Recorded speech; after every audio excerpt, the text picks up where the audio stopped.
这是世界上污染最严重的河流，600万吨废弃物堆满了河道，河里几乎没有生命。这样的场景，就连污染超标800倍的毒王恒河都要敬仰3分。本以为恒河已经天下无敌了，这是谁家的河？赶紧来看世界上污染最严重的10条河。第10，黄河。作为中国人，应该都知道黄河，它发源于青藏高原，全长5464公里左右，途径我国9个大省，是中国人的母亲河。但是黄河沿岸其实存在很严重的水土流失问题，黄河污水排放总量已从上个世纪80年代每年平均20亿吨，激增至现在年排放达到40亿吨上下，几乎增加了1倍。随着经济发展，经济总量增加，废水排放总量增长迅速，污染物排放总量超过水环境容量，尤其在一些人口密集、企业密布或重污染企业分布较多的区域，以及一些跨省的流域区域，这一问题尤其突出，污染防治任务十分艰巨。我们从小认知里的母亲河其实已经负伤累累，保护母亲河迫在眉睫。第9，萨尔诺河。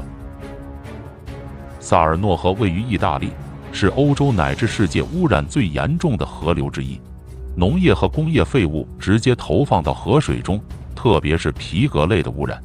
这些制革企业在意大利很常见，他们源源不断地制作发出闻名于世的皮革，这些过程就会产生各种各样的化学废水，而萨尔诺河就是他们的首排目标。但意大利制革协会在声明中说，萨尔诺河的污染是由于本地区家庭下水道网络不完善，以及工业园下游缺乏收集和净化系统造成的，互相扯皮。之后也建立了废水处理部门，但据说效果不大。第8，俄亥俄河。俄亥俄河是密西西比河水量最大的支流，是美国中东部主要河流。随着社会的发展，河流被严重污染，在2009年时，它就已经不适合游泳了。俄亥俄河流域水卫生委员会对14000多个样品进行了分析，分析结果表明，在长达981公里的俄亥俄河中，几乎有1半的河域中粪便含量超标。大部分污水来自处理厂溢流、农场及屠宰场的地表水径流，以及制革和造纸厂。大约有2000家企业和市政当局拥有向俄亥俄河排放经处理废水的许可证。2023年2月14日，美国俄亥俄州列车脱轨后，部分有毒污染物已进入俄亥俄河区域。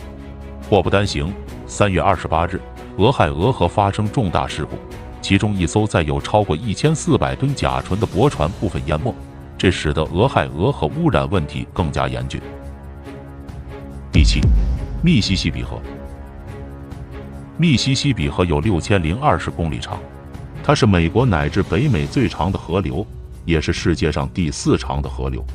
2022年的一场洪水泛滥后，导致人口15万的杰克逊城水脏得没法喝，而洪水泛滥更是破坏了当地自来水厂的水泵。然而，水量是一个问题，水质又是一个问题。由于河流巨长，沿岸的城市众多，在发展的同时，难免会造成污水的产生，而这些污水的最终流向也将归于密西西比河。更为要命的是，2023年3月份的时候，美国密西西比河上游的蒙蒂塞洛核电站泄漏，150万升放射性水将流入密西西比河。可笑的是，泄漏其实早在2022年11月就被发现了，直到2023年3月16日，当局才公开这次核泄漏事故。这些被排放到当地河流中的放射性物质将对人造成严重的辐射损害。第6，维多利亚湖。维多利亚湖位于非洲东部坦桑尼亚、乌干达和肯尼亚交界处，是非洲第1大、世界第2大淡水湖。曾经充沛的淡水和电力让维多利亚湖养活了数千万非洲人口。后来，3个国家因过度捕捞致使鱼类灭绝，湖水因污水排放等问题出现大面积藻类，严重影响到水源卫生。为了抑制藻类生长，当地人将美洲热带水葫芦引入维多利亚湖，藻类问题确实得到了解决。但野蛮生长的水葫芦到船只无法进出，密密麻麻的水浮植物在非洲大陆高温下，导致更多湖中生物窒息而死。人口增长过快与垃圾处理能力落后，居民生活垃圾和工业废水加速了维多利亚湖水被污染的速度。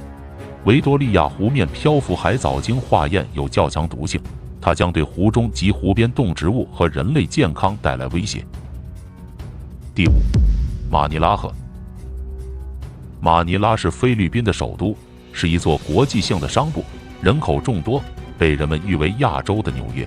然而，在这样的高速发展的背后，是破坏环境而付出的沉重代价。随着人口数量的几何增长，现代工业废水的乱排乱放，城市垃圾、农村农药喷洒等等，造成河流污染严重，本就缺乏的淡水资源被毁灭殆尽。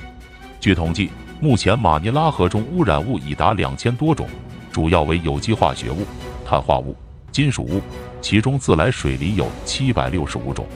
在很远的地方都能闻见那种刺鼻的臭味，河里满满的全是垃圾，看着都让人觉得汗毛直竖，令人作呕。第4，亚穆纳河。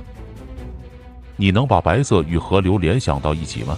印度亚穆纳河就是这样的一条河，而这些白色不是血，而是污染造成的泡沫。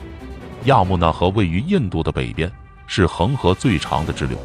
因为亚穆纳河附近没有大型的垃圾场，群众没有基本的环保意识，所以印度有一半的垃圾都是排放在这条河里的。这些白色泡沫的产生是由于亚穆纳河附近的一家化工厂，这家化工厂每天都在排放着超标准的含有有机元素的化学物质，导致河里的水藻之类的植物大量的繁殖。有的专家专门对这条河的河水进行了检测后发现，这条河的水里的细菌数量是普通河水的上千倍。虽然这是一个令人恐怖的结果，但河岸的居民对此却不以为然，洗衣烧水甚至做饭也是常见的。在这里还经常可以看见人们在河里洗澡。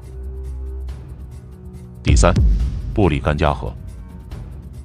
在古老的布里干加河岸边，坐落着人口1200万的孟加拉国首都达卡，这是世界上最大、人口密度最高的大城市之一。如今达卡正在快速发展，这里曾是商路上的重要枢纽，布里干加河也一度是城市最主要的水源。然而，昔日的生命之河如今却成为一条有毒的死河。根据对孟加拉国过去40年城市河流污染的研究，来自哈扎里巴、特杰冈和达卡约7000个大小工厂的废物被倾倒在布里干加河中。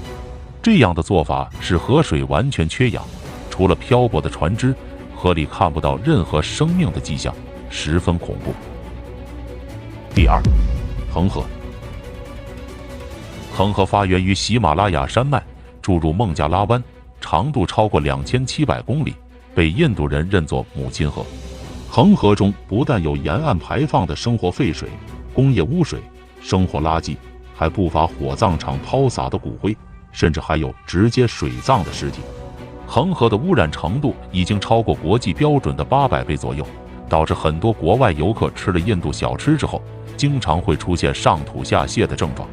更有甚者，在接触了恒河水之后，还会出现皮肤过敏的情况。因此可以说恒河的污染情况十分严重。恒河中确实含有大量的超级细菌，可是对于印度民众而言，由于常年泡在恒河中，甚至饮用恒河水，已经逐渐适应了河水。在外界看来，常年饮用恒河水的印度民众堪称大神，是普通人不能触摸到的高度。第1，芝塔龙河。印尼的芝塔龙河是西爪哇省最大的河流，也是印尼重要的灌溉河流，是当地500万居民饮用水的主要来源。曾经的母亲河如今却变成了垃圾河，工业肥料、人的粪便、动物尸体，还有各种卫生巾、塑料袋都飘在河上，站在10公里外就能闻到阵阵恶臭。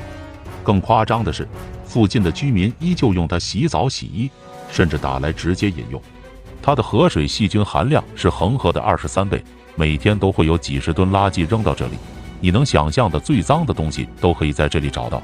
河里已经收纳了600万吨的人类垃圾，水中的鱼类基本上已经灭绝了。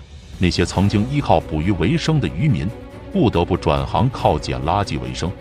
他们划着船，在这些堆积如山的河道里显得非常渺小，那些塑料垃圾将是他们的经济来源。芝塔龙河绵延着200多里的垃圾，其中大量的塑料垃圾可能在100年后都不会完全降解。你认为这些河流够脏吗？